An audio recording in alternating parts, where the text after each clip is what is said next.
Okay, so I'm making this video for a few reasons. Firstly, because there actually is some very legit clarification that I do think is worth going out there and talking about that we can explore in this video, but also because there are just a lot of other things that we can go over when it comes to this player on his new team and what the fans seem to be saying about this guy, the overall sentiment of him being added onto that squad.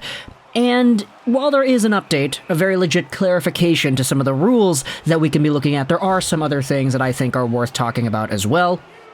So, without further ado, let's talk about the newest New York Islander, number 14, playing as a center alongside of Matt Barzal on the wing.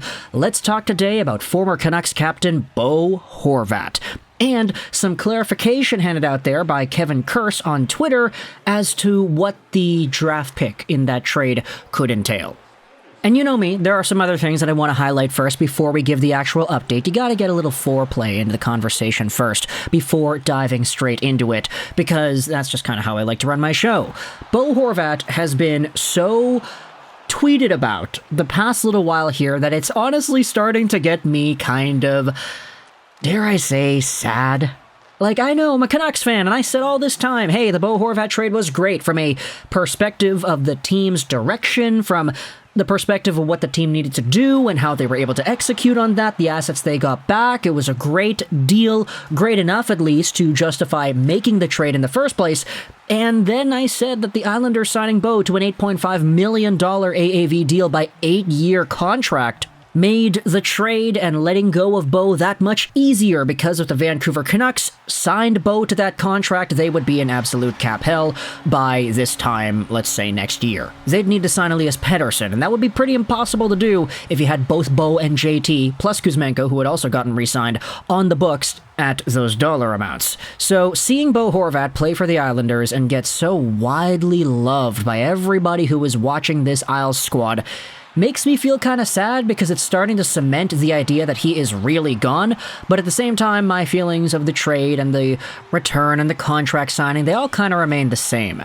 We had ourselves Bo Horvat scoring his first goal with the Islanders yesterday at UBS Arena. It was a very nice play where Matty Barzal on the left faceoff circle feathers it out in front for Bo Horvat, who is all alone, and he whacks it on goal and top shelf on the Seattle Kraken goaltender. You could see the crowd go wild. Bo celebrates with his teammates on the half boards, and during the faceoff for the next play, the crowd was chanting, "Horvat, clap, clap, Horvat, clap, clap." And, I mean, the building was roaring with this guy's name. It's kind of funny because I feel like because of the Islanders' lack of goal scoring and how they've wanted a goal scorer ever since last season's free agency period, and they ended up not getting one until now, this Bo Horvat thing feels so cathartic for a fan base that has wanted this type of a player for so long, that finally, when they get him in their grasps, they sign into a contract that is pretty expensive in my opinion, and he scores his first goal at UBS. It makes things very, very cathartic, seeing the fans just chant out his name, and seeing Horvat bathe in all that glory of being the fresh new face on a locker room that unfortunately admitted that he's too expensive, but at the same time, I mean, Lou Lamoriello was going to Lou Lamoriello. Bo Horvat did agree with Lamoriello's sentiment that this was a little bit too expensive and everything. But aside from that, today I wanted to talk about that first-round pick, that in which the Vancouver Canucks received in the Bo Horvat trade. It was a 2023 conditional first with top 12 protection. What this means is that if the Islanders' 2023 first-round pick is 13th, 14th, 15th, or all the way to 32nd overall, the Vancouver Canucks will get it automatically by the time the draft lottery is done and the draft rankings are decided. If the Islanders pick is after number 12, the Vancouver Canucks automatically get it. However, if the Islanders' first-round pick in 2023 is, let's say, 11th overall, or 12th overall, or it's 5th overall, the Islanders have the option to hold on to the pick and instead send the Vancouver Canucks their own 2024 first-round pick instead.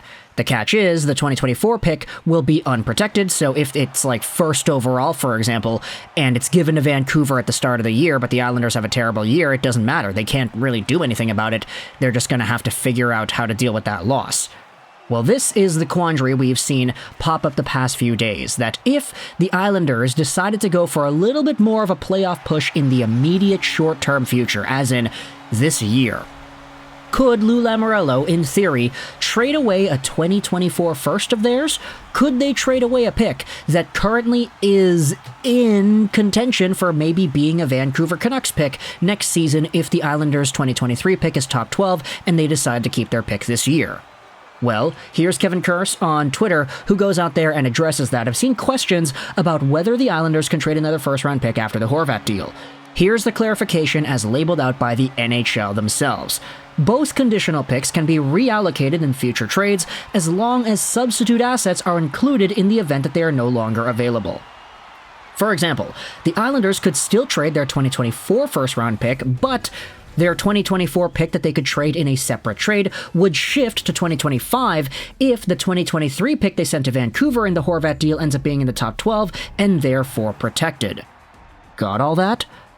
What he's essentially saying is that the 2024 pick by the Islanders is in play, and you can trade it, but if Vancouver does not receive the Islanders' 2023 first, and that 2024 first that the Islanders could trade away in a second trade is automatically transferred to Vancouver, the Islanders would have to have a clause that says, okay, trade number 2, if your 2024 first from us is going to Vancouver in the event that we finish top 12 and we keep our 2023 pick, then you will automatically get our 2025 pick instead.